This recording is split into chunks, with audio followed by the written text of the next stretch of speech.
now, coming to you live from atop the Lavender Town Radio Tower, it's the one, the only, PUCL Podcast.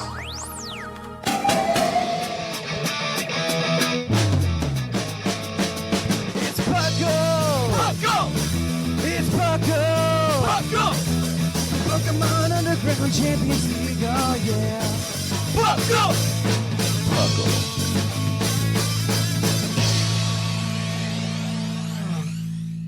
Welcome to another episode of the PUCL Podcast. I am your host, Trainer Thatch, here today with my spectacular West Coast, Best Coast co-host. We've got Sublime Manic. It's true. PNW today, too. It is. Yeah. It really is. It really is. I mean, that's where half of us are, but... Yeah. Well, I'll be there in a couple weeks, but that's a completely different story. Yeah. But yes, and then we've also got Lynian, as you can all hear. Hello. Yeah, welcome to the PUCL Podcast, where we talk everything from Pokemon, from the Pokemon trading card game to the Pokemon video game and everything in between. PUCL, of course, stands for the Pokemon Underground Champions League, a nonsensical name we came up with in 2007. I don't know why you say we. Because I like to spread the blame when it's all my fault. That's the correct answer, right? It's like, I didn't come up with that. You came up with that. That's you. As a true leader, I share all things with you. You right? are an example to live by. Yeah. I'm sharing my credit, right? I'm giving you all credit for my bad ideas as well as my good ideas. It works both ways, yeah. We're just stuck with the branding now, all right? We're just stuck with the branding. Or maybe like episode 600, that's when we like decide to call the podcast something real, right? Instead of nonsensical Pokemon Underground Champions League, or we get yelled at by the People's Union of Civil Liberties. Yeah. That's only plus. Every time I get accidentally confused on Twitter, it's the best.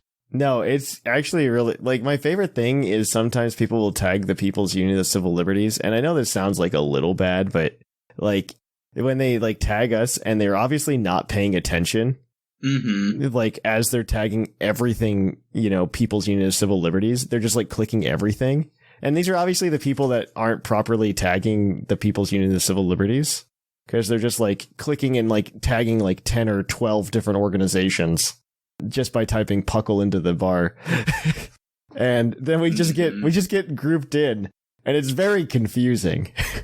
It's very confusing because I have no idea what's going on. But they do it every once in a while. But yeah, how have you guys been? This show is about you today, so we will we'll get to you like more on a personal level later. But I do want to know how you guys have been. I'm sick. Oh no, I'm sick. Yeah, I've been sick for about a week now. Oh no, it's terrible. I think it's just a really bad cold. Okay, I hope it's nothing terrible. I mean, you said, I guess you're up enough to like do the podcast. I'm going to the doctor tomorrow, so yeah, that's good. If this podcast comes out with an in memoriam, just no, it wasn't great. But never forget me. I'm gonna do that one song that's in all the dog commercials in the background. In the Arms of an Angel. Yeah, in the Arms of an Angel. Yeah, right. And I think we're gonna have Claude sing it. You know what? Get everybody. Make it like a choir. Oh, okay. You guys have heard it here. It's Sublime's last will and testament. If I die, I want a full, or like everything. Go all out. Yeah. Okay, we'll go all out. I mean, within the budget, right? So sure. We can hire like a fourth grader on the recorder or something, and it'll work out pretty well.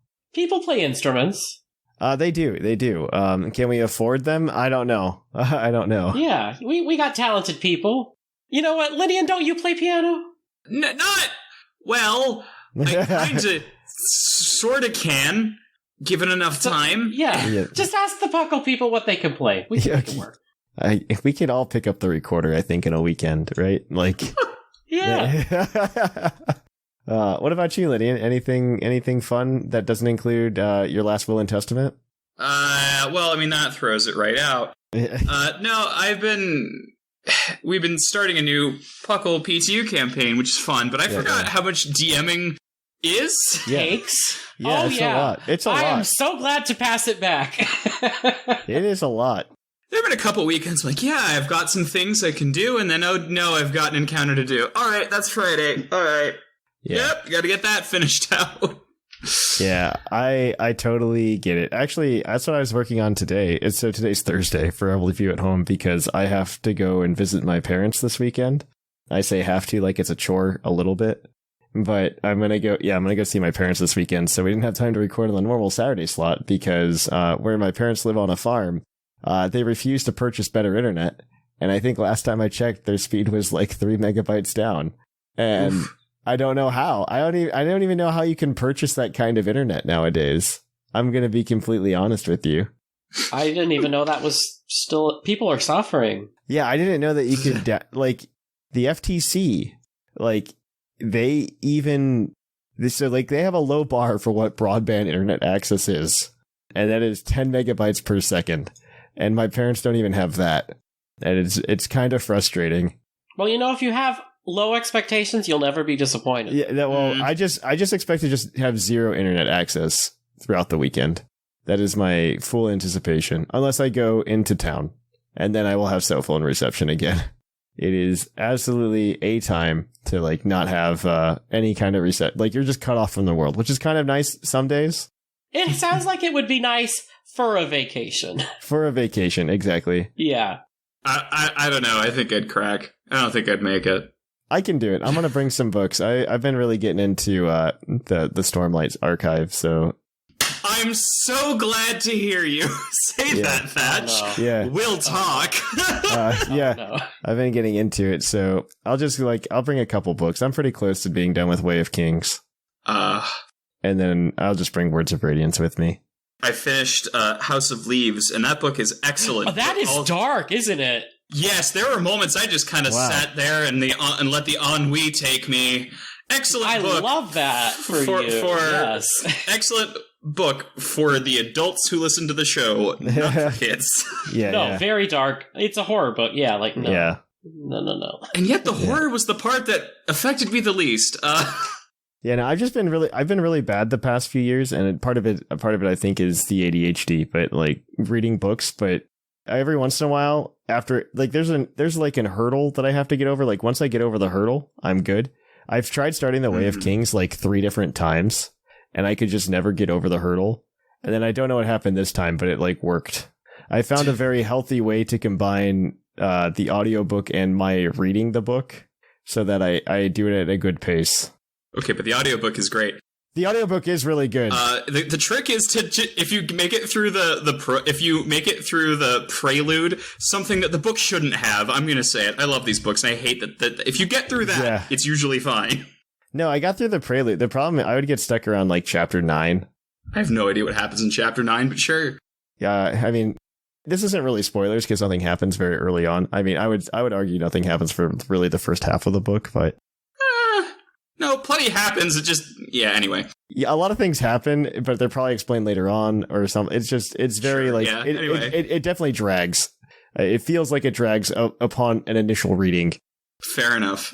So like I would always get stuck up to the point where like, also I think in the Way of Kings, up until maybe part 3, the Shalon chapters are just very boring. They grind. Uninteresting. Yeah, no. They are very uninteresting. She gets good in later books, but I'm right with you. Book 1, she's just like, okay, cool, some world building. It's very dry. It's very dry, and I don't care. And so that's really hard in the part 1 when you're just trying to get into it, and like you're getting like the Kaladin stuff, and it's really cool. It's very interesting. And then when you get to the Shalon stuff, it just really drags and going back and forth. I understand why it's done, especially when you get to near the end of the book. Like, it definitely picks up, and you're just like, oh, I understand what's going on. The thing is, like, I'm on page, 900 out of 1,200 or whatever. These books are massive for those of you who don't know. And I'm sitting here like, wow, this was a lot of build-up to me getting a very minor climax, I can feel. I have a feeling you're going to change that as you finish the book, but that's... that's very possible. A lot of it feels very telegraphed. That's fair, especially on book 1. That's fair. Yeah, book 1, a lot of things feel very telegraphed. I don't want to spoil it for anybody who's interested in reading it. But yeah, there's definitely some things that feel very telegraphed. I also was just reading it because, one, I want to get back into reading to help my reading speed get back up there, especially, for work, because I read a lot of academic papers. That must be riveting. It is for my work, if that makes sense. Like, Yeah. I get what you're saying. It's interesting when you're doing it at work. yeah, it's interesting. No. Like, it's really, I mean, it's kind of bad because as a scientist, sometimes I'll just be sitting at home and like I'll look up a paper that I'm like while I'm thinking about some science. I'll be like, oh, is this how this worked out? And then just like open up Google Scholar and like find the paper and read it to see if that's what I'm thinking is right. Yeah, it's an interesting experience. Like if you're in the field, I think the papers are more fun to read, right? Like if you're out of the field, like it doesn't make sense to read it, right? But like when my research directly pertains to papers that are out there, it really helps to read them and you understand what's going on. You come up with new ideas so you can expand on it, and that way you can publish some more as well. It's a whole cycle. It's a whole thing. But I can totally understand not scientists trying to read academic papers. That sounds like a horrible experience. Like I remember when I first started reading academic papers, I'm like, wow, this is written horribly. And then I started writing academic papers and I go, this is why we write them like this. Because it's as scientists, we're very formulaic people. And so we just found a formula on how to write a paper. And so we just keep doing it. That's how it works. Yeah, that does sound riveting. Yeah. Well, it's very easy because like you don't read a paper like a book. Yeah, I mean, it sounds like you know how you're doing it. Sure, yeah, you don't read it like a book. You go, okay, I'm going to this section because it has the information I need in it, and you just read that section, and then you're done. That's really all there is to it. Like it's there's a lot of fluff, but yeah. All right, this is a good place to stop. We've got some news to talk about in the news segment. So yeah, we do actually a little bit. So we're going to go ahead and we're going to kick it on over to the news. Let's cue that epic music.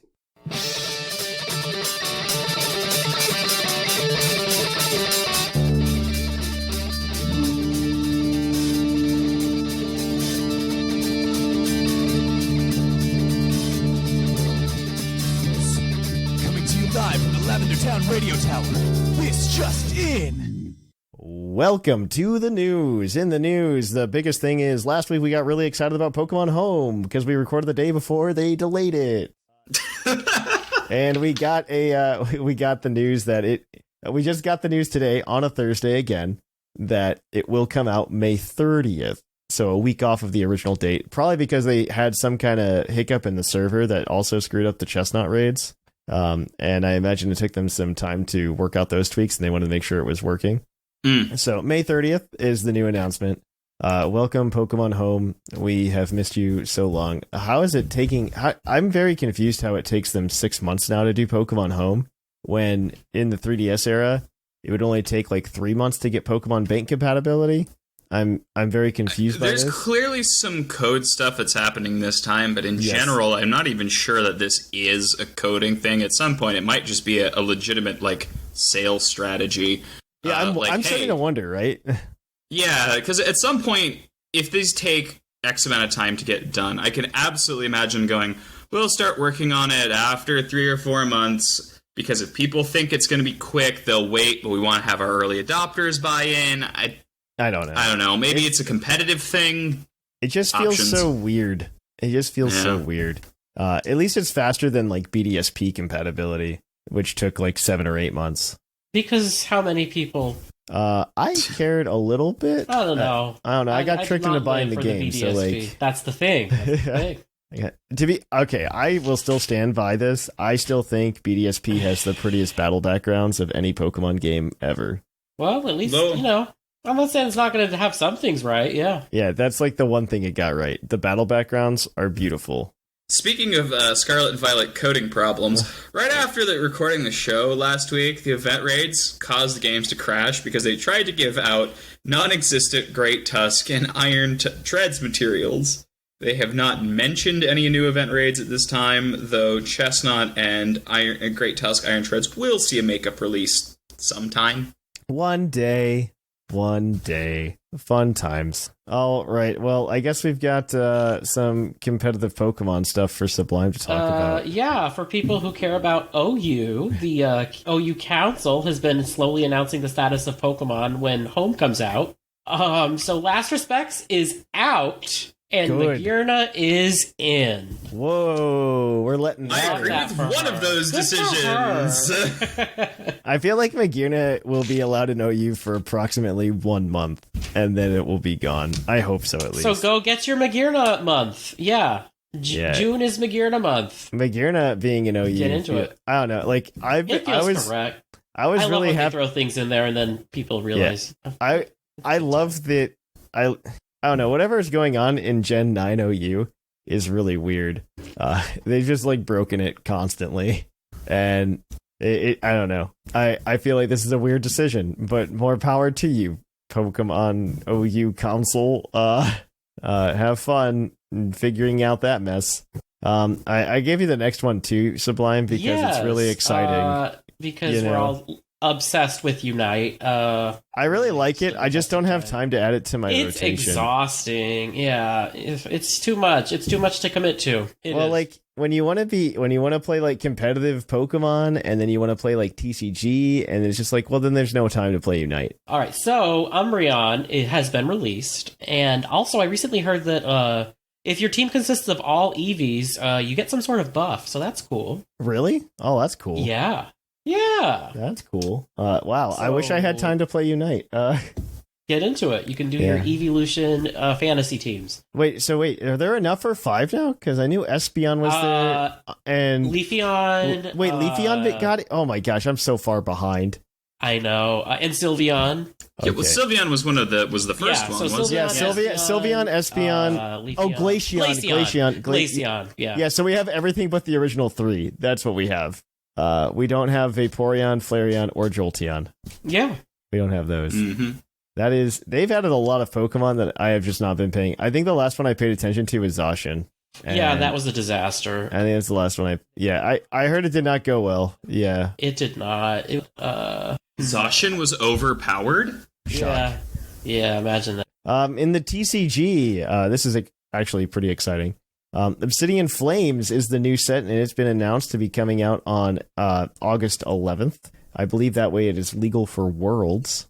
We also have information that there are going to be Terra-type Pokemon in this one that actually are not the same type. So there's a Dark-type Charizard, and there is an Electric-type Tyranitar EX. And it's actually really cool because it mirrors the Delta species for both those cards that existed in that set. There was a Dark Charizard and also isn't that cute? I think that's a really cool callback.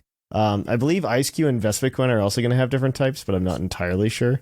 Dragonite and Greedent are also going to be just their regular Terra types, but I think it might be the first Dragon type that gets into the Scarlet and Violet sets. I haven't looked too heavily at Paldea Evolve, so I could be wrong. I'm a horrible TCG player in that I don't theory craft immediately when the set's announced. How dare you? I know. I'm a terrible TCG player, and I just play the game. But yeah, there's a bunch of fun Pokemon cards coming out in that set, and we're gonna see what's gonna come out with that, because hopefully Pokemon Live is good in a week and a half, because that's when it becomes a real game. Apparently, it's no longer in beta and will totally work and not hang up on you. Yes, because those always work. Keep believing it. I will keep believing in it, and hopefully it's it'll good work. to have something to believe in. Yeah, I one day believe TCG Live will be an okay client. But yes, PUCL news. Hey, draft signups work through Friday. So please, if you want to play draft, you should. It's National Dex this year. Yep. And of course, we've got PUCL's Poke Prediction. Do you think we're going to see more regional forms of starters before Generation 10? Will we get Legends Unova or Legends Johto? Or I'm going to say yeah. I think I think a new Legends game should happen, only because of the hype that came out around it. I'm not sure what the sales figures are like. They were good enough to deserve a sequel, I would say. So you say that, but then you look at Let's Go, and those did probably just as well sales-wise at the end of the day. To be fair, I don't think if you released another Let's Go, you would get a similar phenomenon. Because Let's Go is kind of an over. Well, it's an odd duck. It's an odd duck because the Pokemon Go hype is kind of non-existent anymore. I mean, people still play Pokemon Go, and if you really want to try to sucker them in, I don't think that's the way to do it. I I think the way you do it is you sucker me into playing Pokemon Go, not the other way around, right? And I think the Vivillon thing is like an excellent way to do that in terms of compatibility with Go. I also, I don't know. I really think Legends Arceus was a really good game, and I hope that is what they do again. I'm really, really hoping, because I'm very not looking forward to a Gen 5 remake, only because I don't know how they're going to handle Black and White 2. And that's an interesting question. Maybe they'll do something different. Yeah, that's what I'm worried about. Like, I don't want to, what I would rather see, well, I'm sure there's two answers here, right? Because there's two groups of people who are both going to be angry about no matter what you say. One group is going to be angry, right? Like, there's a group of people who are going to be like, Black and White 3 would be really cool. That way we get like more story and it's different. And then you've got the people over there shouting, I don't own a copy of Black and White or Black and White 2. And now they're like... And now they're $100. $100 or some dollars. And it's... and they're just like, I would like a chance to have those games. You know what I just thought about? You know how in Black and White and Black and White 2, half of the games were like futuristic and half of them were like more primitive in certain areas? What if you did a like PLA style game where you went to the past and the future? Ooh, that would be sure. That'd be fun. I think it'd be okay. I think what would be more interesting to me would probably be like going to the past and being the person that helps decide whether or not they go like super technological or super nature-y. You know what I mean? Like you make that decision for them. I don't know. Like Game Freak's going to surprise me. They're very good at that. Though, to be fair, I feel like terrestrialization we kind of called very early on. So either they're running out of ideas or maybe like this one was just a very easy to telegraph mechanic. But yeah, I don't know. I would love to see that because I think the idea of doing another regional form and doing something like they did with Hisui would just be a banger. Like, I feel like that's a form. Pokemon loves its formulas, and I feel like that's a good formula that they can follow. Like it just feels like a great formula. Go ahead, send me to another region in the past or in the future or wherever you want to send me. I do think that the whole Legends idea doesn't work if you go to the future, because how do you tell Legends about the future? But I think about like the past, just like exploring Pokemon's past and like living out like stories that they have hinted at in the games is very fun. Like if we could see the burn tower happen or like the immediate aftermath, I think that would be really cool. Something like that. So yeah, there's a lot of things you could do with. So I do hope we do get a PLA style game for Gen 5. I think it will have a chance to have a sequel will be higher than that of Let's Go in terms of sales numbers. Like if we had a second PLA, I think more people would buy that than if we had, Let's Go Johto or whatever garbage. Oh God, yes. Definitely. Because Let's Go was just the first Pokemon game on the Switch. And I think a lot of people bought into that hype and a lot of people were disappointed. But I think if you did it again, people would be like, no, there's other Pokemon games on the Switch. We're not going to do this. And rightfully so, maybe. Rightfully so. But yeah. All right. Let's go ahead and close it off there. We are going to go ahead and we are going to hit up our trivia with PoGo's Poke Quiz. So we're going to quiz your co-host on their insane Pokemon knowledge.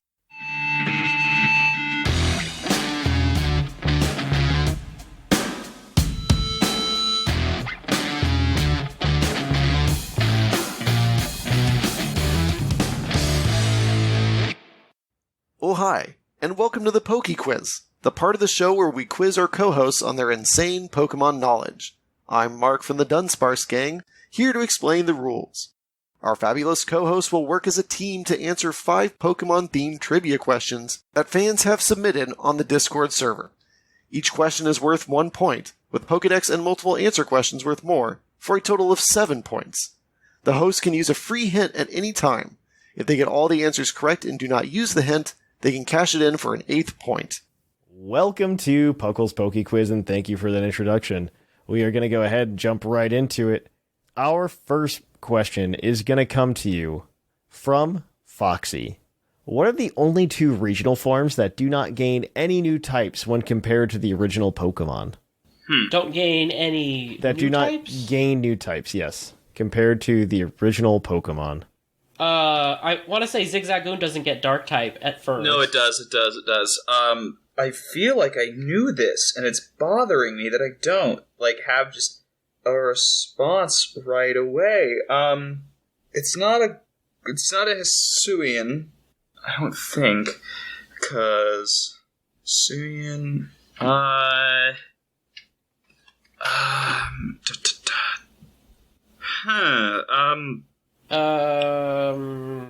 It's not Paldean, because one... Go ahead. Slowpoke doesn't get a second type yet.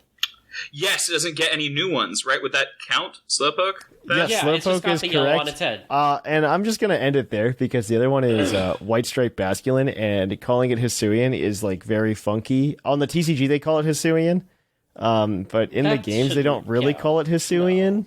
No. That's the White Stripe. Yeah. It's the White Stripe Basculin, so it's kind of like an iffy area. Personally, I go, yes, that's a regional form, right?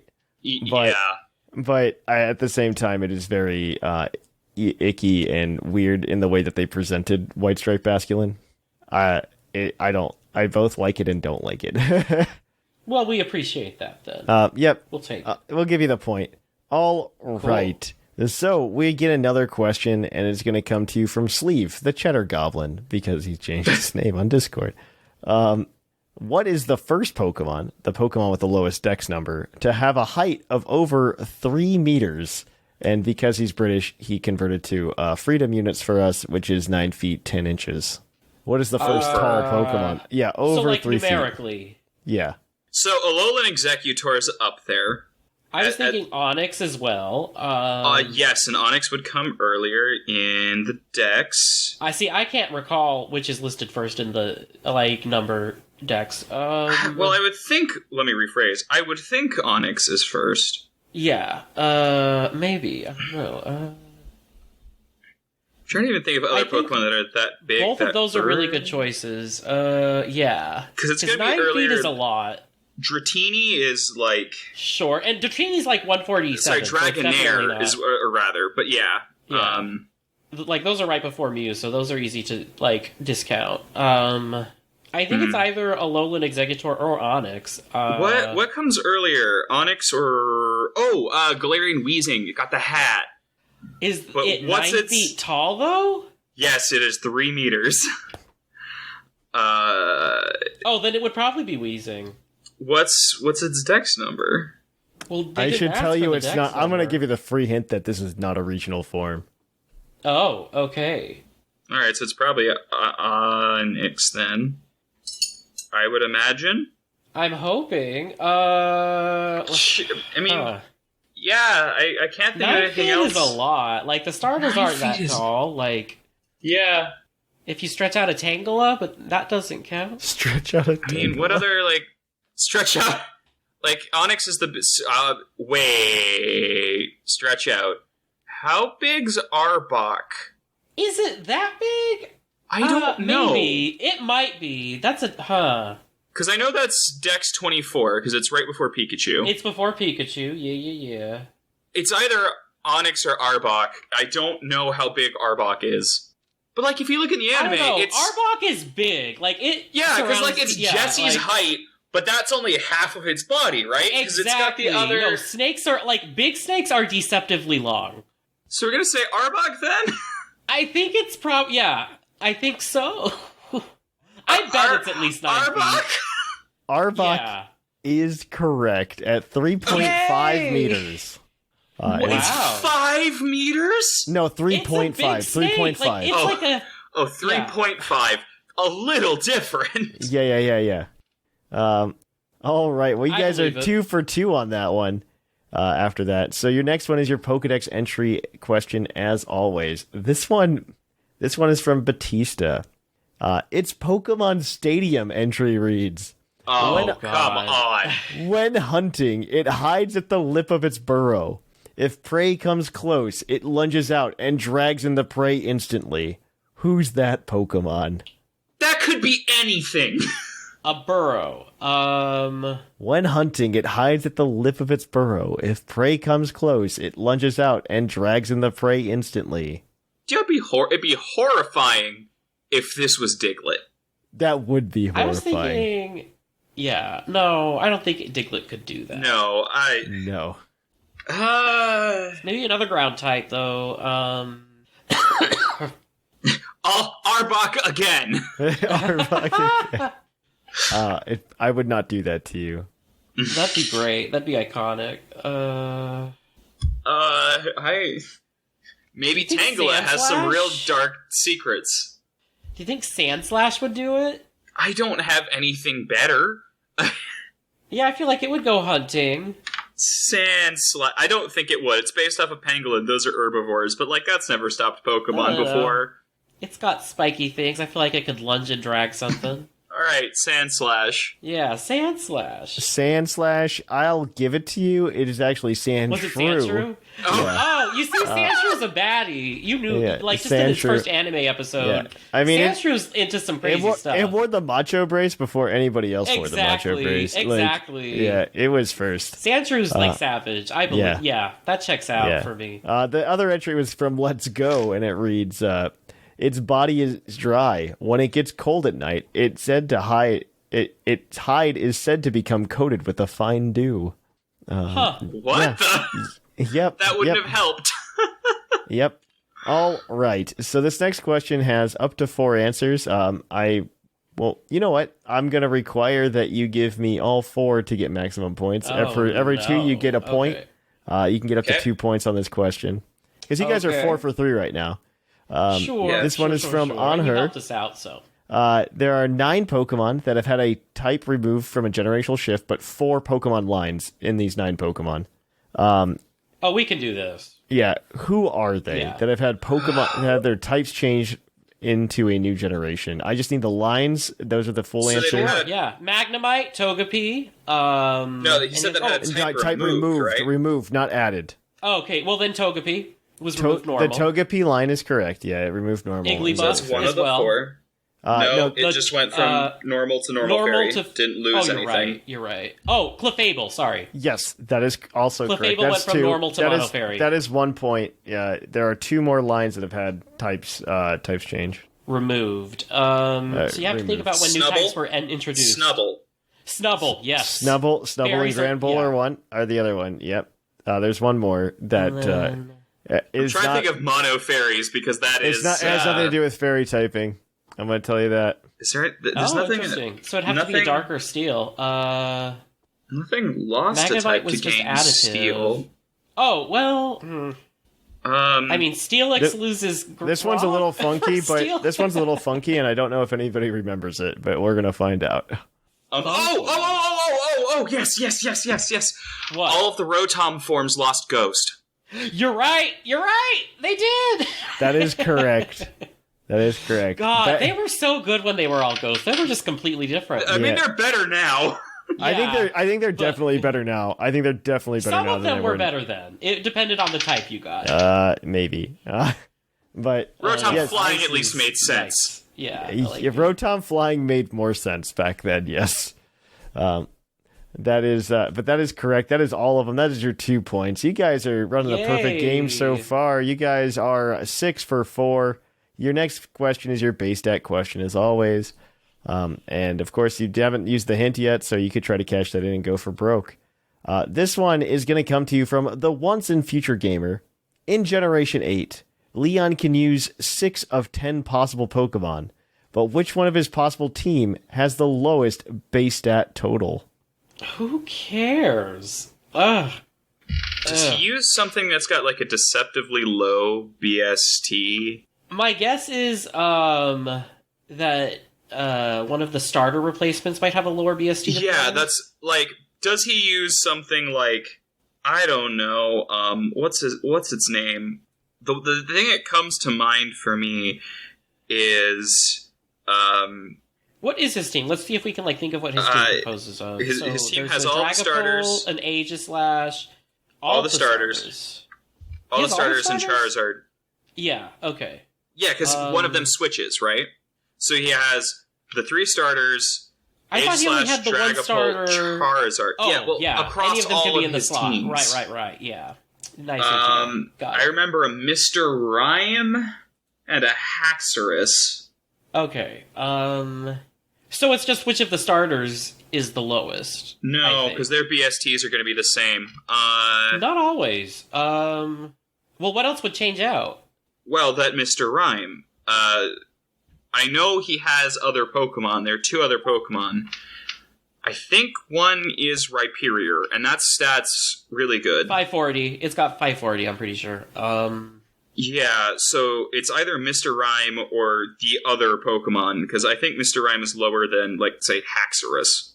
I actually don't. I think Haxorus might be lower than Mr. Rhyme, because Mr. Rhyme is, like, a new evolution. I think Mr. Rhyme's on, like, 530. Haxorus is pretty close to that, too, though. Haxorus is, like, either 530 or 535. Yeah, but I think it's got to be whatever I'm missing. Do you want to use the hint, or do you want to Let's use guess? the hint. I mean, yeah, I don't know. I don't feel hint. confident. What's that? This What's the hint? This Pokemon does not change on his team. Okay. It will be on his team regardless of what you do. Okay, so it's not A starter. Dragapult. Definitely not Dragapult. Wait, Charizard's got 535. we have fallen for a trap, Sublime. What? Aegislash's stats aren't great. It's just the fact that it has You're right. It just 150s switches in 2 between the forms. 2. Yeah. So it double dips. Yeah, You're right. its stats are actually You're right. just okay as a total. It's the fact that you can flip them. It's Aegislash. You're right. Yeah, that's smart. True. Is it Aegislash? Aegislash is correct. Aegislash has a base stat total of 500 in Generation 8. That's still pretty good. Yeah. Seismitoad's the next one with 509.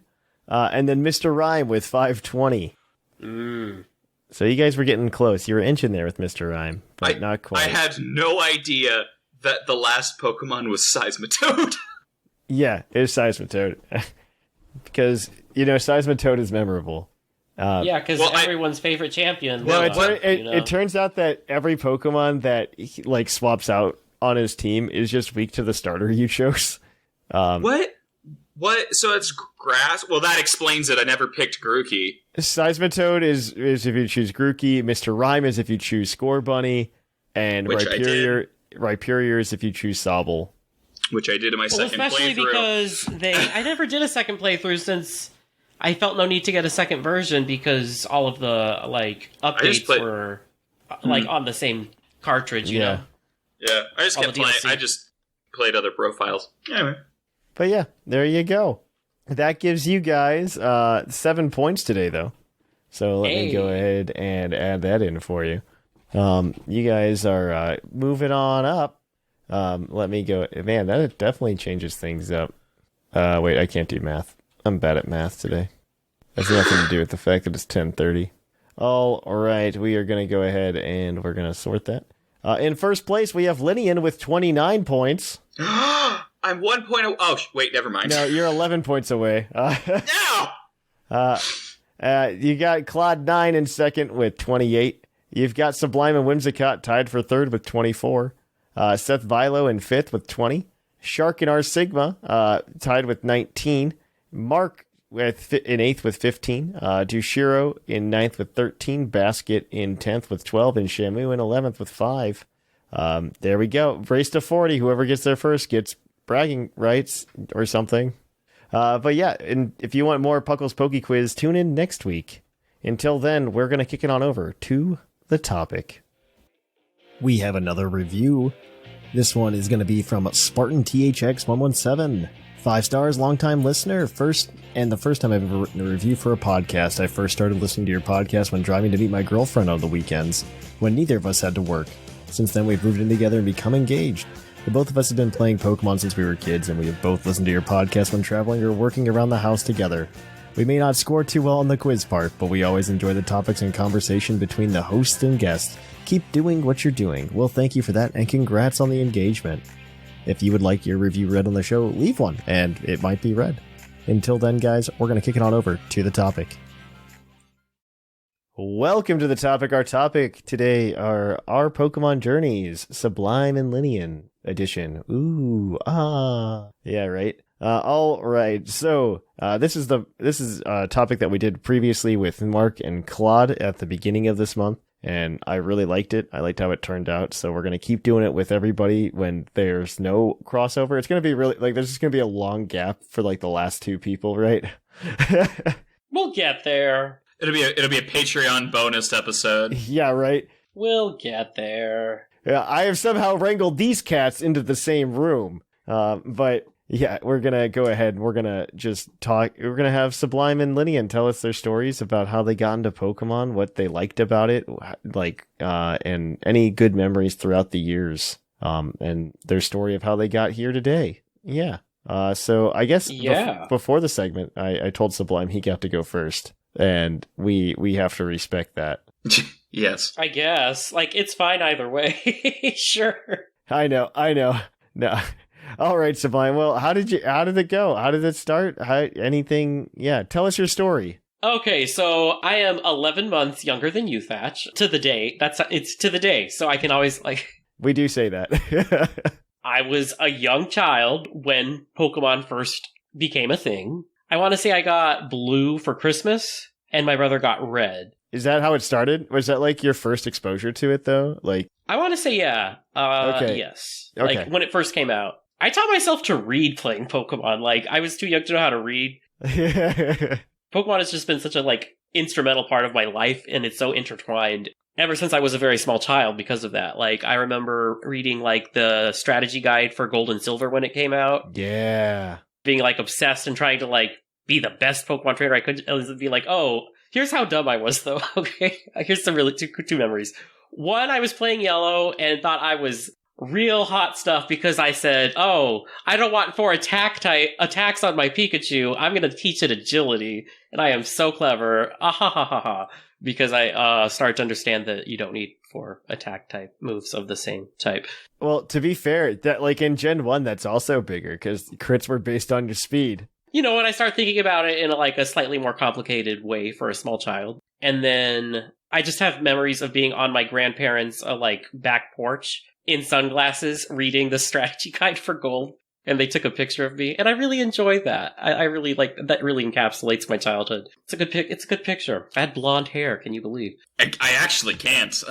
Yeah, it gets darker every year, but I was born a light blonde. It's wild. I didn't buy Gen 3 at the time. I think I traded a Game Boy Advance game at middle school for it, and then I got back into it because I wasn't paying attention to it when it first came out. But after that, I was into it for the release of Fire Red Leaf Green. I did not play Diamond or Pearl, but I did play Platinum. I think I got the best experience that one could have in Gen 4, considering things that were done. And then I bought every game, every generation myself since then. From 5 onward, I was basically an adult. Yeah. One thing about, obviously, Gen 5 is my favorite Pokemon is Snivy. That is true. Before Snivy, okay, so by the time Gen 5 came out, Pokemon had been around for at least 10, 15 years, I want to say. Gen 5? Pokemon had been out... At least 10. It's around 15-ish, because that was 2011, right? Yeah, 10 to 15, exactly. Yes. It was like 13. I guess 13 in the US. Yeah, so...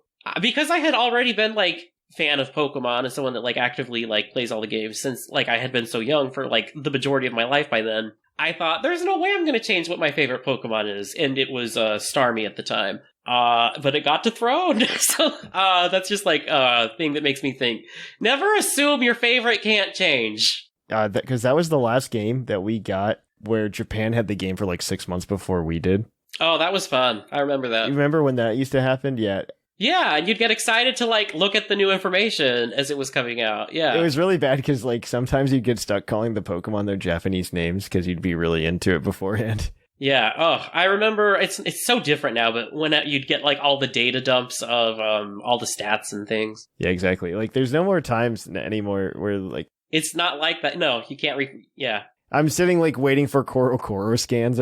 Oh my god, that is a throwback. Yeah. Exactly. We say throwback, but I mean, it happened. But media and the way video games are released is so different. It's just not the same. Yeah, it happened in Gen 7.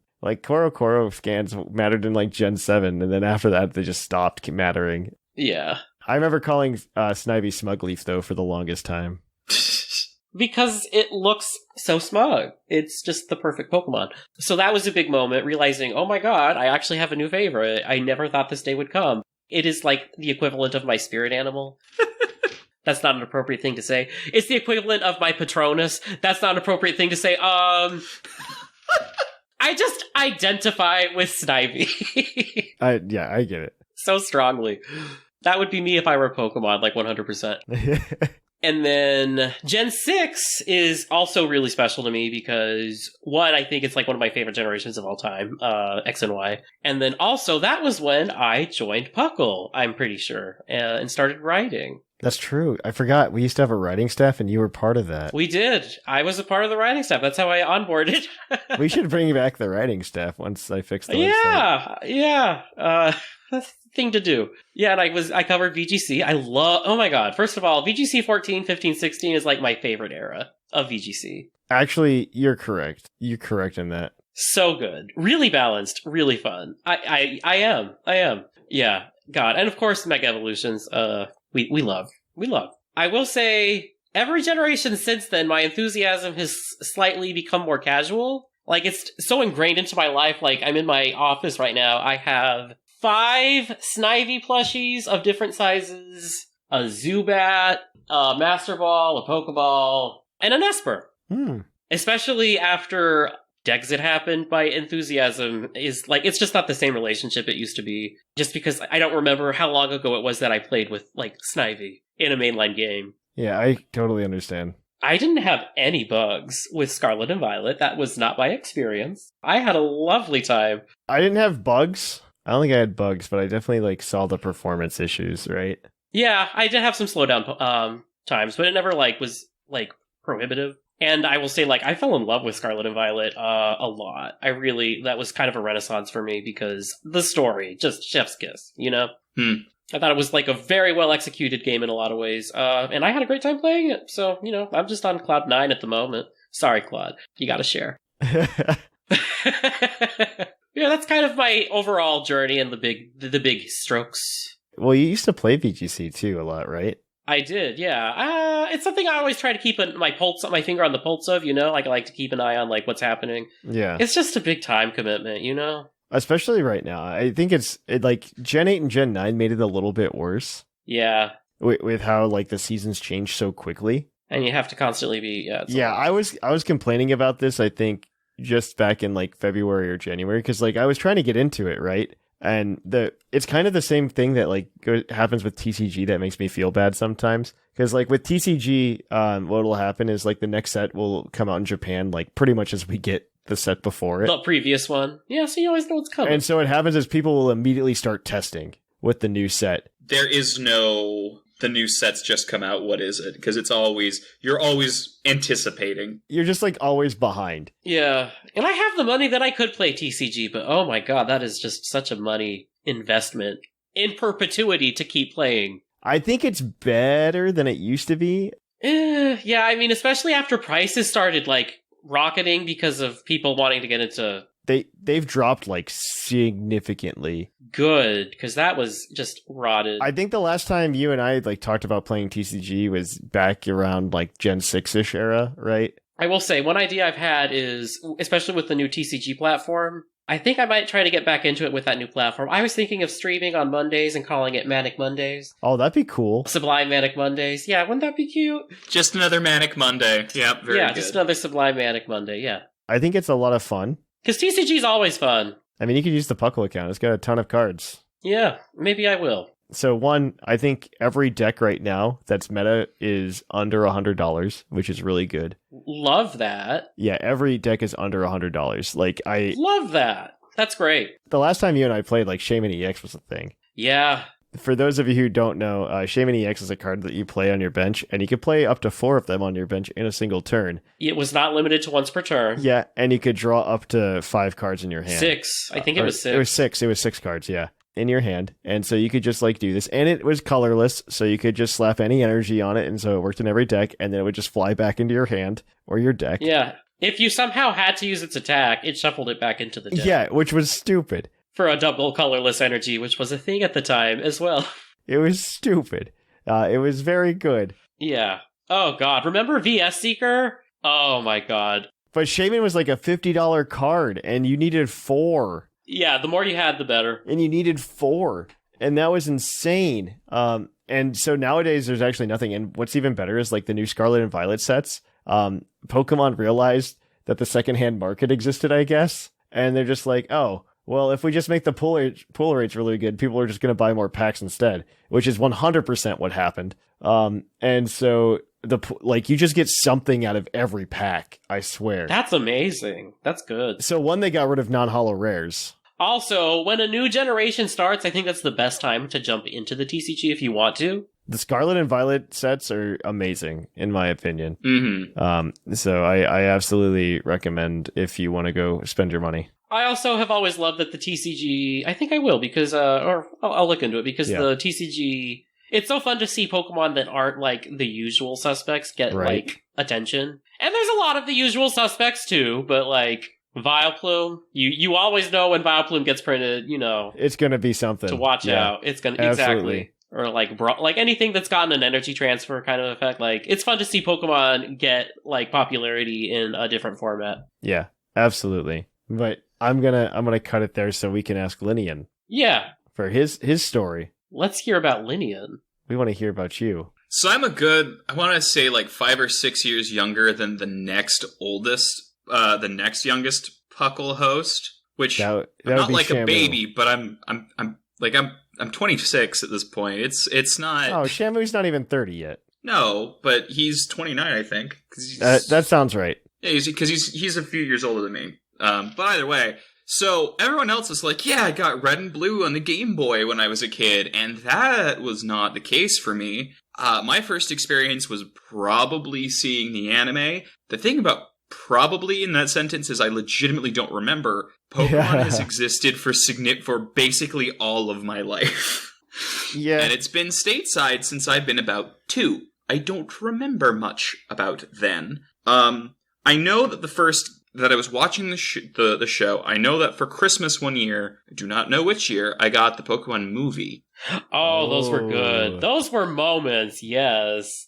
I remember watching Entei the Entei movie on TV. I also know that I had my first game console was a Game Boy Advance SP, something no one ever mentions. They're just like, yeah, there's the Game Boy Advance and then whatever. The SP is incredible. So much better. So true. They gave us like 3 versions of the SP, or the Game Boy Advance. Like you had the OG, you had the SP, and then you had the, the Micro that nobody owned. Yes. I regrettably had a Game Boy Advance for far too long before getting an SP. They're very good. Yeah, the only issue I have is like the SP with my adult size hands is just uncomfortable to hold. So I mean that's what got me into video game modding, like console modding, was to they have very early on when people started modding, it's like way more complicated now. But the original mod was rip a screen out of a Game Boy Advance SP, put it in a Game Boy Advance. Yep.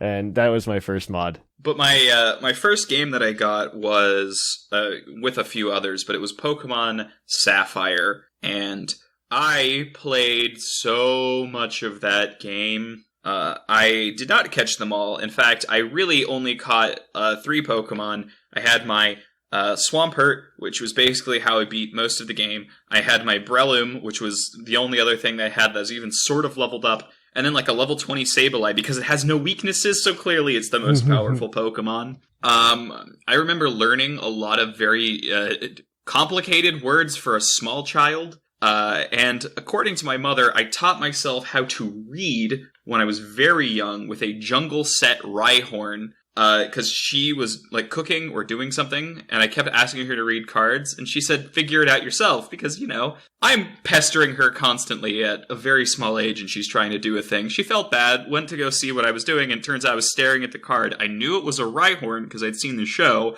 so I was trying to sound out and figure out how all of the letters worked. And at that point, she went, maybe we should start to teach you how to read. So I started reading with that Jungle Rhyhorn. I think I have one that's framed somewhere in my apartment. You go track that down. I have several. Yeah, it's not I have it mostly because of the story. It is not an expensive card. I think it's about 35 cents, and it's a jungle card, so that's how you know it's bad. But over the years, I got really into all of the games, and a lot of the spin-offs, too, in the show, and I didn't really get into competitive battling kind of ever. I think PUCL and some of the tournaments that I've done, mostly just kind of for fun, have by far been the furthest I've ever dived. Occasionally I'll ladder on Smogon, but I do competitive Pokemon like I do another kind of any other video game or RPG. I pick it up for a while, put it down, and I'm done. It's social battling. It is. I play Pokemon because I play the games as any other game that I would pick up and play. I'll replay them more often, but I'll play them as social games if I'm going to keep playing them long term. Or I'll do shiny breeding or collection. I've completed every dex since Gen 7 when I didn't have to do any Nat Dex stuff. That checks out. Yeah, around the release of Black and White 2, I got partway through it and then just went, I don't care anymore. These games aren't fun. I just wasn't connecting with it. I was like, you know what? Maybe it's time for me to just stop. And I never finished. Well, I didn't finish Black and White 2 until last year. When I booted up an emulator, because that's $80 and played through it. It is way too much money. I'm so shocked with how expensive those games are. And to cause both of you pain, that was when I was in middle school. That's fine. That's fine. I was in college during Black and White. Black and White was sophomore year of college, and then Black and White 2 was senior year of college. Yeah, I was in, I want to say, 8th grade. The math checks out. Yeah, I mean, that is how the math is. Whimsicott, I'm sorry. Yeah. But I ended up dropping the games for a few-ish years. And Pokemon X and Y came out, and they sold really well. And I had a 3DS and went, do I want to play this? And then I looked at that, and it was either that or Kid Icarus Uprising. And I chose Kid Icarus Uprising, and honestly, no regrets. That game is amazing. It's actually really good. Legitimately, though. But I didn't really pay attention to anything that was happening with X and Y. And eventually, I think it was my senior year of high school. They released ORAS, and I went, that was my first video game. It's a remake. It looks a lot prettier. I really want to play those games, but the internal battery's dead, so I can't really do all the stuff that I remember. Can't do any berry work. You know what? I'm going to buy this and play it in my English class because I'm finished with all of my stuff, and my teacher is just way too chill. Mr. Foster, if you ever somehow hear this, you need to be less chill. So I got it, and I was playing it, and I remember getting the game. I was like, this will be fun. I booted up the start of that game. It was the old stuff, and it snaps to a 3D environment, and I actually cried a little bit. And I was like, this is weird. I didn't realize these buttons were there to hit. And I played through the entire game. I loved sneaking up on the stuff, the Pokemon with the best feature, Dex Nav. I got to Petalburg Woods. I was running around, and again, middle of English class. I was running around trying to catch. I was like, I'll just get a Breloom. I'll get a Shroomish. It'll be great. And I encountered a Shroomish, and it was shiny. And I dropped my 3DS in the middle of class. And I caught it, and I have lost that 3DS, and that is the one loss that pains me. Sad. But I was playing through the game, and right before I was playing through the game, I was like, you know what, I'll play X and Y just to kind of get into a sense of what these games were. I only missed one installment, how much could I have missed? And I didn't do any research because it's Pokemon and nothing changes. And I started up the game, and it's fine. They want me to pick a nickname, and I don't like any of them, but I'm walking around, and I encounter this Pokemon called Flabebe, and I'm like, that's a grass type. It's a flower. Oh, you didn't know it was a thing. Oh, that's wild. Shock. I had my little fennekin, and I'm like, all right, use Ember. And it's neutral. And I went, I guess it's got a weird ability. Or maybe it's like fire, it's like grass rock or something. Whatever. And it uses a move called Fairy Wind. And I'm like, weird name for a grass-type move, but my fennekin resisted it. So clearly... It must be a grass type. So I knock it out. I don't catch it. I'm not here for all of this. I'm going in blind. What do I care? Da-da-da-da-da. Get to the end of the route. And Dexio goes, hey, did you see that Pokemon Flabebe? I'm like, uh-huh. He's like, it's a fairy type. And went, it's a what? So I didn't mash A. I didn't read anything about it. I put the game down, walked over to my computer, and with the muscle memory that had been dormant for years, Cerebi.net, enter, looking up what this thing is. Ended up restarting the game because I saw that Fennekin became Delphox, and I was like, okay, sure. But then I saw Chestnut, and I was like, let's go! But did you see Quilladin? I did, and I was like, we can deal. Because Chestnut is great. And from there, I've just kind of been back. Freshman year of college was the release of not Sword and Shield. No. Sun and Moon. Release of Sun and Moon. And one of my most vivid memories of freshman year was there were like 10 of us who all had the games in just my little wing of the dorm. And we were all waiting for it to drop. And I had told them, because most of them were from out of state. My school had a lot of out-of-state students, particularly in the dorms. So I was the one who was like, hey, everything comes out at 10 o'clock here because it comes out midnight Eastern. Mm-hmm. So you don't have to go to GameStop. We don't have to get in Eric's terrible, terrible van. We can just wait here and launch the games. And so we were all sitting in the common room and mashing A to see if we could get in. I had just finished Kung Fu Panda 3 on Netflix. I don't know why I remember that, but I do. That is a really odd detail for so many reasons.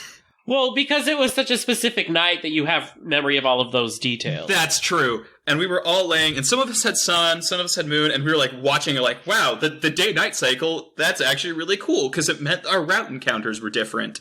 And Eric's like, I'm going to GameStop, I'll be back. And it took him like 2.5 hours. By the time he was back, we were all like at the first trial. Who am I kidding? It's Sun and Moon. We were finishing up at the trainer school.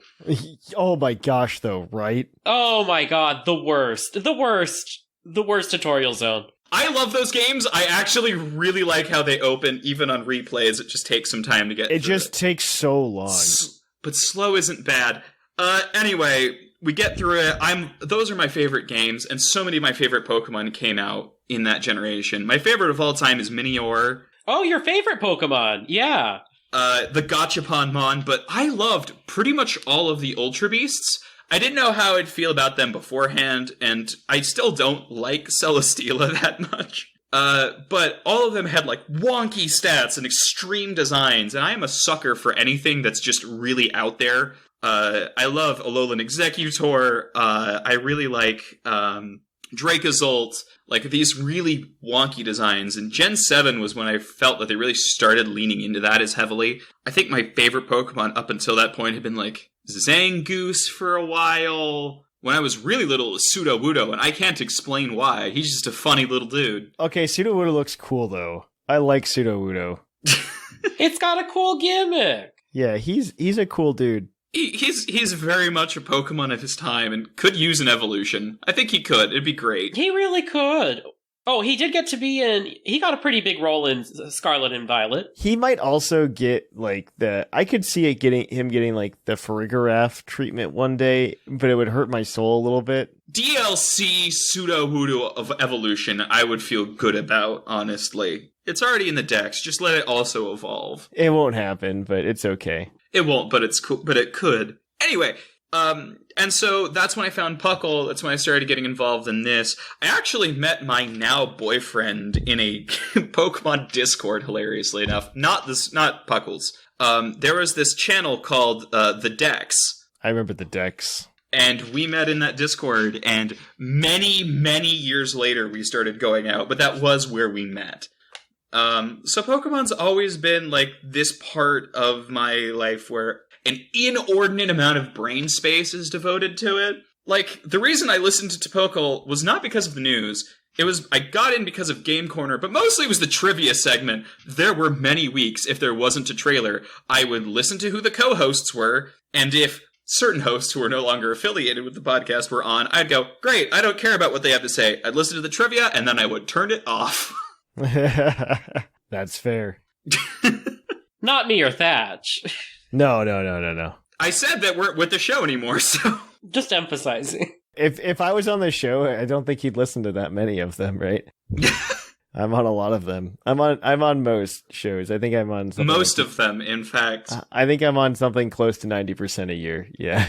Nowadays, because I'm being better about letting other people do the thing, right? I mostly need it. It's going to happen again very soon because I'm going to be on the West Coast, so I won't be able to do the show in a couple weeks. Where are you going to be? In the San Juan Islands. Oh, okay. Never mind. I thought you might be going to the regional in Portland. I'm like, the three of us should get dinner at least. No. That happened already. No. I think Portland Regional's already happened. Yeah, it happened already. I thought they were early June. Okay. But either way, like, I'm not doing that grind. Yeah, I'm just going to visit my in-laws because they live out that way. But that's pretty much all I'm doing. That's all I'm doing. But yeah, these are interesting. I appreciate you guys sharing your stories. This is a good way for other people to know your stories, and maybe I look forward to them sending us their emails telling us their Pokemon journey. Ooh, that'll be good. And seeing what they have. I know we still have a couple from last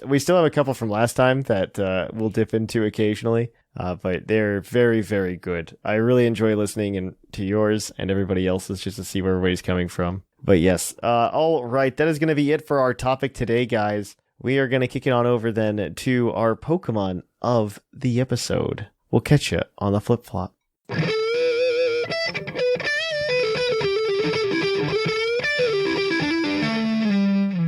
of the episode.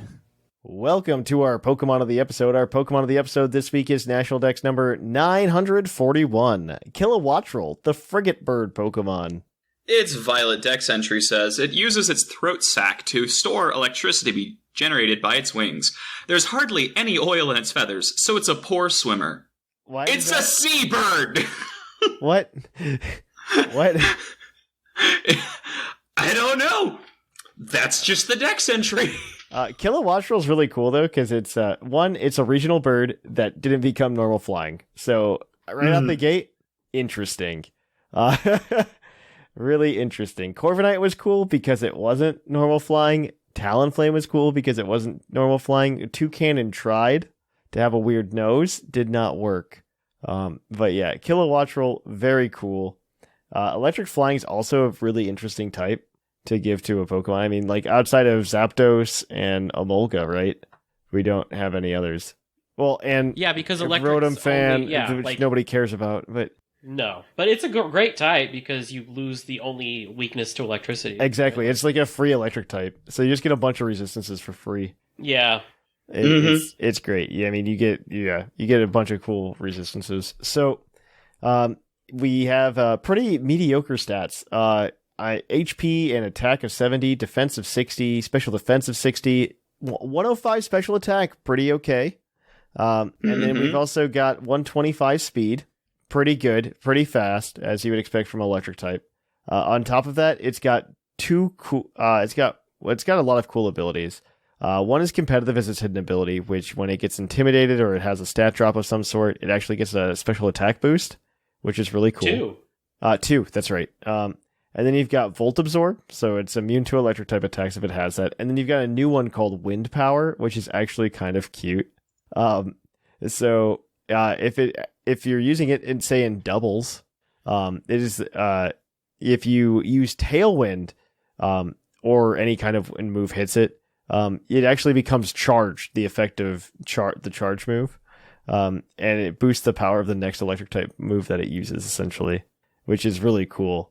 Both of those are all of those are very cool and useful abilities, especially in VGC. Yeah, they are. Yes, teams are built around it.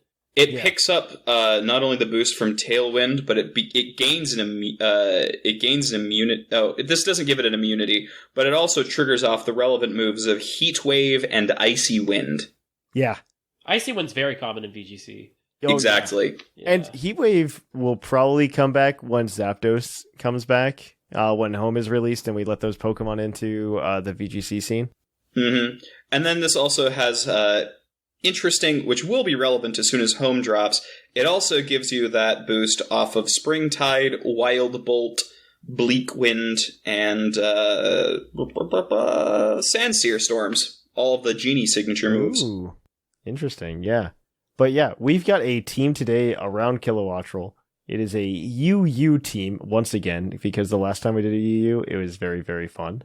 I actually really enjoyed it. This is another UU sample team. We get a lot of cool Pokemon in it. I'm very excited to go through it. We've obviously got Kilowattrel on the team. It's carrying heavy duty boost because it's a flying type and Stealth Rock exists.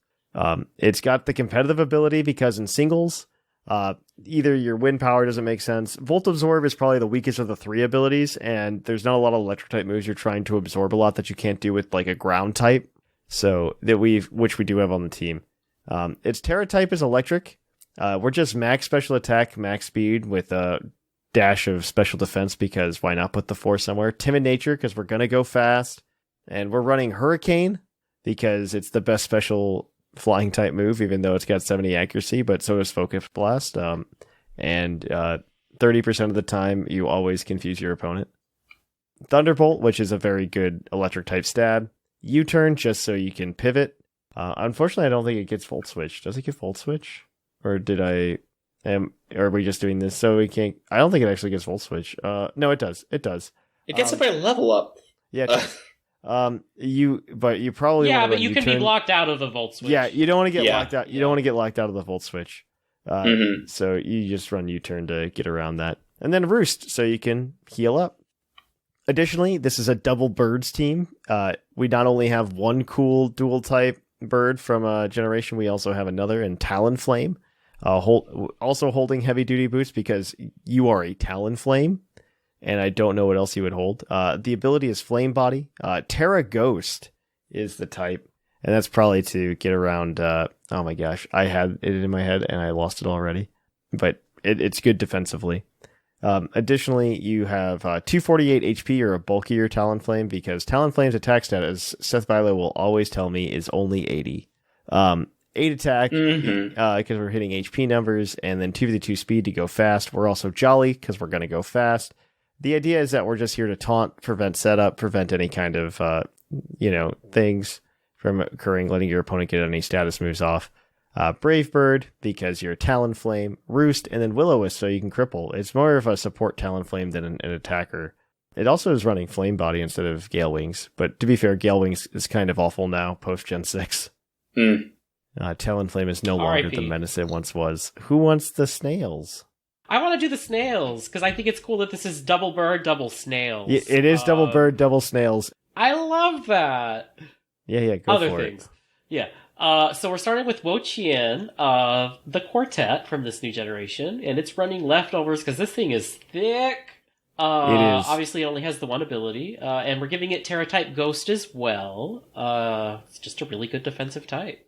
Yeah. Immune to extreme speed, which is always convenient. Sassy nature, because we're slow and we're thick. And then full investment in special defense and HP, and then the remaining 4 just into attack. Oh my god. This thing has knockoff, Leech Seed and Protect, and Giga Drain. Ugh, what a wall. Love it. And then we're complementing that with Gastrodon, the original thick snail, which has a calm nature and sticky hold as its ability, and it's got the covert cloak, and that's the one that prevents secondary effects, I believe. Right? Yeah. 252 HP, 84 defense, and 172 special defense, and this thing is a spikes setter. So we have spikes and recover, and then sludge bomb and earth power. Nice. I've got the last 2 here. First, we've got heavy-duty boots wearing Colossal, the Train of Pain, and Flame Body is its ability and its name. With a Terra type of water, you can... the interesting thing is with a Terra type of water, you could run this with Steam Engine and always pick up a boost because you would always resist it, but it doesn't do that. It's got a flame body. Either way, choices, hey! Water is still the type with, not the fewest weaknesses, but, it's a good Quite one. few. Yeah. Power Gem, Rapid Spin, Stealth Rock, and Flamethrower are all of its relevant attacks. Rapid Spin with the boots means this thing can come in and clear up any hazards. Stealth Rocks to set your own. Power Gem, Flamethrower.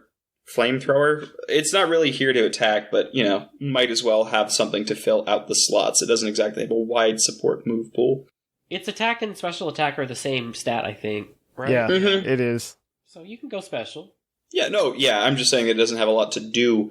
It doesn't have a deep support move pool, so it's got just stabs here. Spin and you rock. Mm-hmm. Yep. Love that. We've also, for the last Pokemon, got one of my favorite little goofballs in Grafai, holding a black sludge. Poison Touch as its ability, 252 attack, 4 special defense, and 252 speed with a Jelly nature. Knock off as 1 move, Gunk Shot, U-turn, and Switcheroo. It's fast, it hits something approximating hard, and those moves should help you either deal some damage or, with Switcheroo, stick something unfortunate with a black sludge and then watch it slowly kill itself. Yes. Yeah, this looks like fun. You got your spikes, you got that switcheroo, you got the stealth rock, rapid spin. This looks like a fun team. Mm-hmm. This is a fun... UU is consistently post-Gen 6 been like one of the most fun tiers. Agree. So I think it's just... Because it's like where everything that wasn't good, or was good in the previous generation that we all know how to use, is now. So I'm always very excited to use UU, and it's just got fun stuff in it. All right, well, if you want this team and you're a patron, I'm going to try to get it up before I leave for the weekend. We'll see how that works out. Yeah, so without further ado, though, guys, we're going to kick it on over to the mailbag. It's mail time! It's time for the mailbag! Send in your emails! Welcome to the mailbag. Our mailbag is the part of the show where you can email us at puclpodcast@gmail.com. We typically have a mailbag question for you. Last week we asked you what your top 5 and bottom 5 fighting types were, so we're going to jump into that here in a moment. But of course, this segment is brought to you by the fictional energy drink Green Tauros, the energy drink that gives you hooves. That's the energy. Yeah. As always, we'll give the Green Tauros badge to anybody we deem worthy. But our first email today is going to come to us from Aussie Crocodile, and I'm going to let you go for it, Sublime. G'day, PUCL crew. And that is the end of my Australian accent. Let me attest to the fact that I cannot do Australian accents. I hate doing Australian accents. I can't keep it going. It always turns British within like 10 seconds. I can actually pull this off, but I won't on the show, mostly because it's late and I don't want to deal with it. But yeah, that's fine. We said g'day, and that's enough. I did one in like my D&D campaign a couple weeks ago, and my group really enjoyed it. But one of them kept trying to like mirror the accent off of me and would do exactly how you described it, Sublime, where they would just go British. Yeah. And then it just becomes something that doesn't exist in the world. It's not right. It's not right, and it's not okay.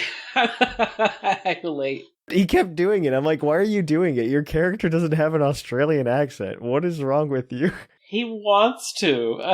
I get it. I aspire to be good at doing an Australian accent for an extended period of time, but I can do that in Canadian. Fighting types, let's go. I could do Canadian, but anyway. First off, I want to start this email stating I'm an honorable man and a caring father who would move mountains for my children. About 99.9% of the time. Good for you. That'd be more than if I were a father. Urshifu, God's gift to Pokemon. When I received my Cubfu, I have to admit I hated it. I hate Pokemon with a weak leg and foot game. Don't ask me why, it just bothers me. But boy oh boy did I get excited when it evolved. I went with the Seagull Strike form and I just fell in love straight away. Then I realized there was another form I need to get my hands on. This is the part I'm not proud of, so one night, once my son who was 5 at the time had gone to bed, I grabbed his Switch jumped into Isle of Armor, and quickly ran through the story to secure the Rapid Strike version for myself, and traded it over to my console. It was just as glorious as its other form, and I had them all to myself. Mwahaha! I am a bad person. I am a bad person. I am a bad person. You know what? Let me just tell you right now, who paid for that copy of the Nintendo Switch? I'm just saying. I'm willing to bet it was not your child. So I don't think you should feel that bad. Cold. I don't think you should feel bad at all. You know what? It's fine. It's fine. Naturally, after about 5 minutes, I committed this Team Rocket-like crime. I quickly transferred it back, along with a Mewtwo I had caught. Yeah, just trade it for something else. He'll be happy.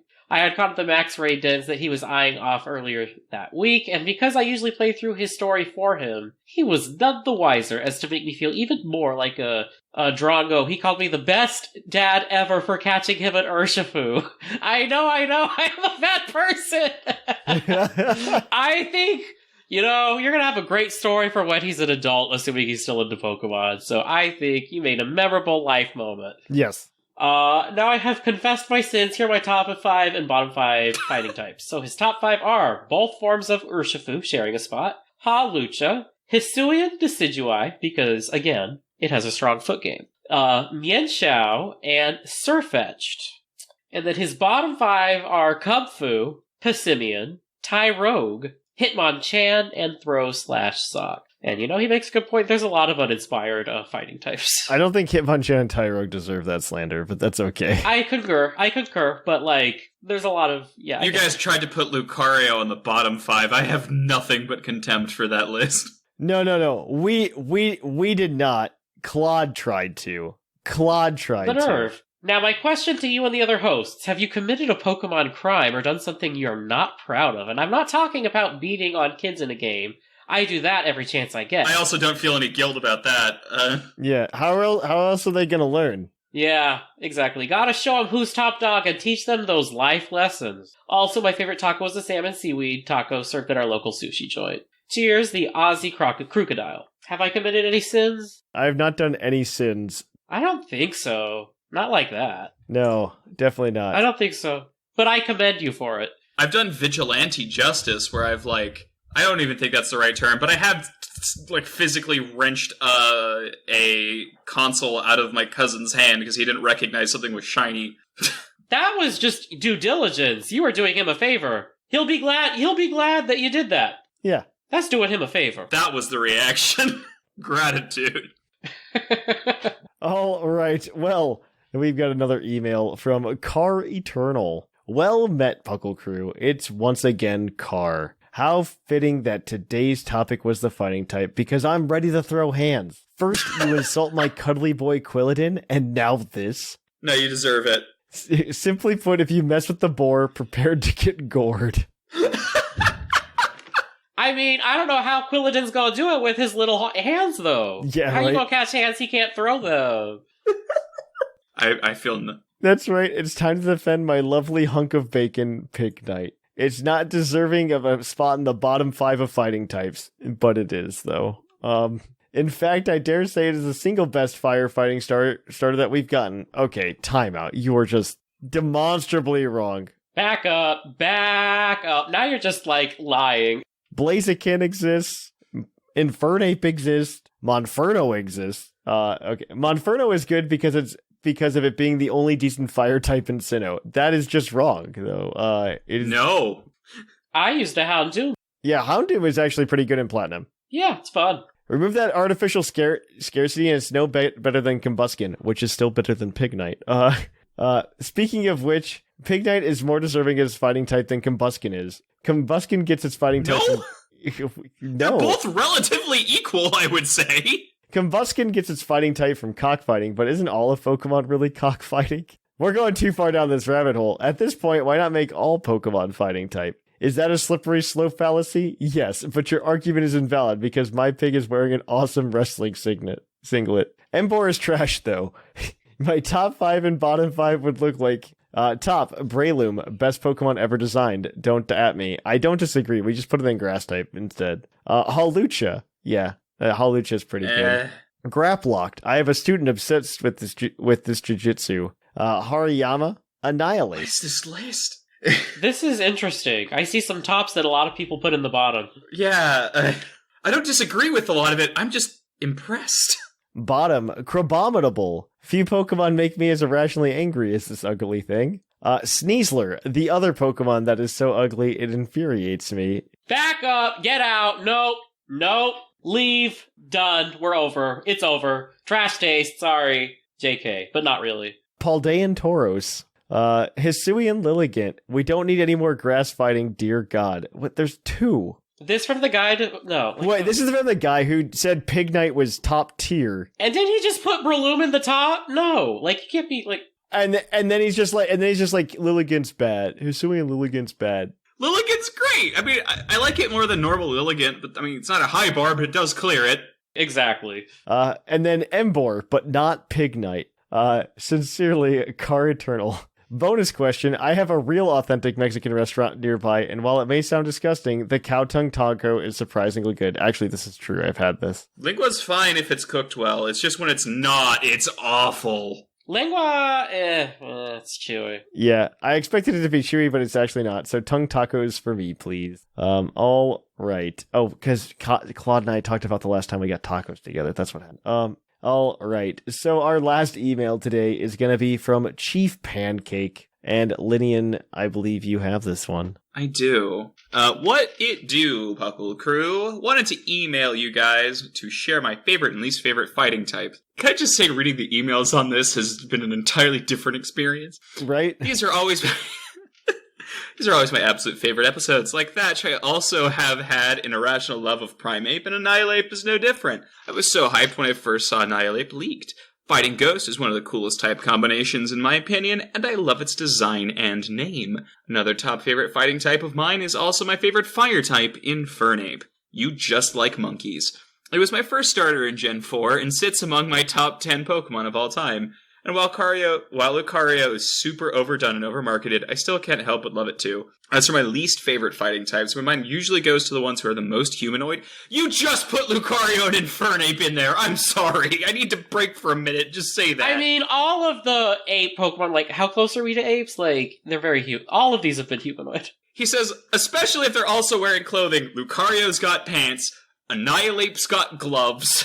Yeah. I'm sorry, but that I'm going to object to. You're not wrong, though. You're not wrong. Ever since Gen 1 with Pokemon like Hitmonchan, I've not been a fan of human-like Pokemon, especially with gloves. While I've never loved its design, Hitmonchan looks even worse with the terrible 3D model. I'm also not a big fan of Pokemon's Bert and Ernie, so you'll see them in my bottom list below. Top 5, Annihilape, Infernape, Breloom, Gallade, and Mega Gallade. Bottom 5, Throw and Sock, Hitmonchan, Palmo, Crabominable, Grapplocked. Honorable mentions, Buzzwole and Heracross. I actually don't object with that as much as possible, but your reasoning does not compute. But the results got there. The only one that's not humanoid in that top 5 is Breloom, and even then that's arguable. Well, it's fighting type. They're gonna bias towards Humanoid shapes, that's true. That's a good point. It's a lot of punches and kicks. Except for Crabominable, okay? Crabominable's cool. It's got fists. That's humanish. I don't know. My favorites, very much, a lot of them are what's been listed. I love Buzzwole. He's just so goofy. Lucario's great. Breloom's good. Oh, Pheromosa is that girl. I don't know if I'd put Slitherwing in. And Sneasler is that Sneasler. Because Slitherwing doesn't feel like a fighting type. No, but right? it is one, and I really like it. So I don't know. Take what you will. All right, but that is our email this week. Mailbag, do we want to give it to anybody? Or the Green Tauros badge? I thought Crocodile deserves it for that amazing story of what he did to his son. He already has it. Give it again. No, I'm kidding. That's no point. Yeah, okay, he can have it again. I don't care. That's fine. No, if someone doesn't have it, they were all good emails. No, what we're going to do is we're going to take the other one away, trade it off to get the Dex entry, and then trade it back to him as well as a Mewtwo. That works for me. Good. That works for me. That's good. Parenting. It's hard, so good for you. But yeah, if you would like to email us again next week, you can. Our question is once again going to be, what is your Pokemon journey? And we'd love to hear it. We're going to add it. Website is in progress.